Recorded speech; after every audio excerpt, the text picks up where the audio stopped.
আছি দীর্ঘদিন যাবে। তিনি উল্লাপাড়া বিজ্ঞান কলেজ। আসসালামু আলাইকুম রহমতুল্লাহ।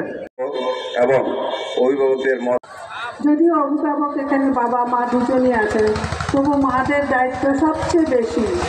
আমি একজন মা, সেজন্য আমি জানি ছাত্রছাত্রীদের লেখাপড়া করার জন্য বাবার থেকে মার ভূমিকাই বেশি থাকে। বাবা রোজগারের জন্য বাইরে থাকেন, কিন্তু মা সার্বক্ষণিক তার ছেলে মেয়েদের সাথেই থাকেন। মার সুন্দর আচরণটা তাদেরকে শিখিয়ে দেয়। মার পরিপূর্ণ মাই। এখানে আসল কথায় এখন আসি। আমি এখানে রেজাল্ট দেখছিলাম, উল্টা দিক থেকে আমি বলি, আমাদের বিজ্ঞানে ফেল করেছে 152টা, 152 জন। এটা কি আমরা আশা করি মাদের কাছ থেকে? আমরা মারা এত কষ্ট করি সারাদিন, তারপরে আমার ছেলেটা ফেল করলো কেন? কেন উত্তর আসতে দিতে হবে এখানে? মানবিকে ফেল করেছে 97 জন, চিন্তাই করা যায় না। ব্যবসায় শিক্ষায় ফেল করেছে 36 জন। কেন?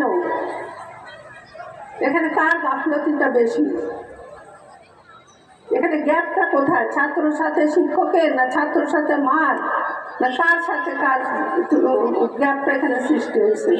আমি প্রথমেই বলবো, এখানে যে দূরত্বটা সৃষ্টি হয়েছে এটা আমাদের অভিভাবকদের দোষ। আমি একজন মা, আমি একজন অভিভাবক, আমি নিজের কাঁধেই এই দোষটা নিলাম। তার কারণ, একটা ছেলে যতক্ষণ পড়াশোনা করবে তার 25 ভাগ সময়টা মার দেখতে হবে, বাদ বাকি সময়টা টিচাররা দেখবেন। টিচাররা দেখবেন ক্লাসের সমস্যাগুলা, আর বাসার সমস্যাটা মা দেখবেন। বাসায় কী সমস্যা, সে ঠিক মতন পড়াশোনা করছে কিনা, সে পড়াশোনার টেবিলে নিজের মোবাইলটা নিয়ে ব্যস্ত আছে, নাকি তার পড়াশোনা প্র্যাকটিক্যালে কাগজ কলম নিয়ে ব্যস্ত আছে, সেটা দেখতে হবে।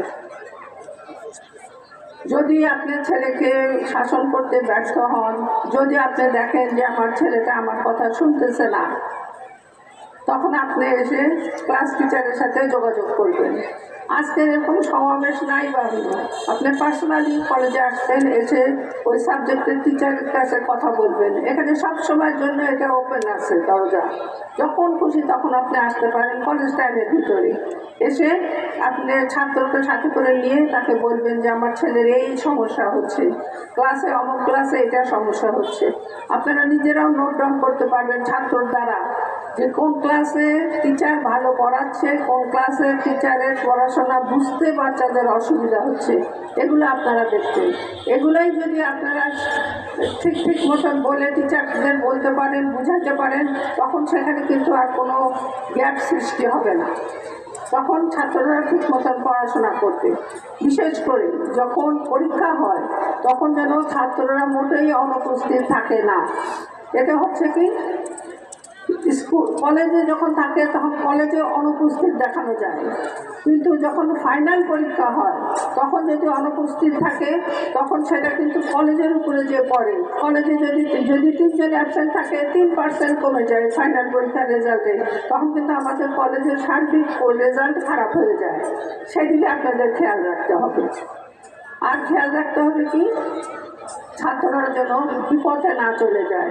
এই বয়সটাই কিন্তু বিপথে যাওয়ার উৎকৃষ্ট সময়। তারা সবসময় যদি মোবাইল নিয়ে থাকে, মোবাইলে আসক্ত হয়ে যাবে।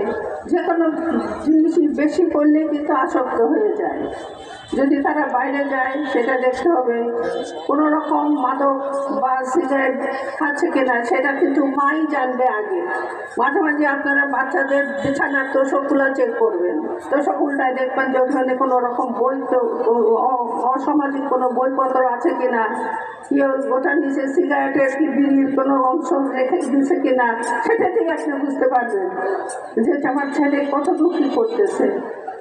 ছেলেরা সবসময় বাবাকে সাহায্য করবে, বাবার পথ অনুসরণ করবে। বাবা সারাদিন পরিশ্রম করে আসে, বাবা কাজের থেকে ফিরলে তার দেখাশোনা করবে। এটা কিন্তু একটা বিরাট কাজ। বাবার কাছে থাকলেও কিন্তু অনেক কিছু শেখা যায়। তেমনি মেয়েদের দায়িত্ব আরেকটু বেশি। পড়াশোনার পরে মা সাহায্য করবে, বাবা দেখাশোনা করবে। এভাবে কিন্তু তোমরা বাসায় পরিবেশটা সুন্দর রাখতে পারবে। তারপরে কলেজের পরিবেশে এসে কলেজের ক্লাস রীতি মতন করবে। টিচারদের সাথে যদি কোনো সাবজেক্টে বুঝতে না পারো, বাইরে থেকে না বলে ক্লাস টিচারকেই বলবে যে স্যার আমি এই চ্যাপ্টারের এটা বুঝিনি, আপনি আর একদিন একটু ক্লাসটা নেন এই চ্যাপ্টারের উপরে, তবে আমাদের ভালো হবে। কোথায় প্রবলেম হচ্ছে সেটাই বুঝাই দিবে তারা। আজকে এই কথা সেশন অতীত ভবিষ্যতে স্বীকৃতি থাকবে।